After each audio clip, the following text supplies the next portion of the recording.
मरकजी वजीर मुख्तार अब्बास नकवी ने कहा है कि जम्मू कश्मीर बदनवानी से आज़ाद हुआ है और अब वो तरक्की की राह पर गामजन है।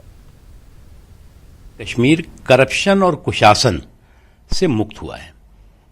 जो जम्मू एंड कश्मीर के लोगों ने दशकों तक करप्शन और कुशासन का जो दर्द झेला है, उससे उनको मुक्ति मिली है और सुशासन के रास्ते से, विकास के रास्ते से वो उसके भागीदार और हिस्सेदार बन रहे हैं, प्रगति के हिस्सेदार और भागीदार बन रहे हैं। और ये बात आज पूरी दुनिया देख रही है।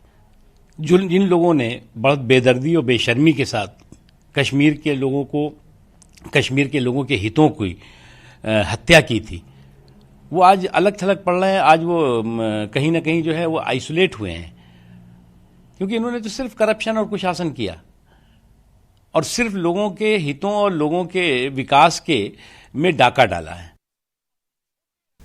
वक्त है एक ब्रेक का।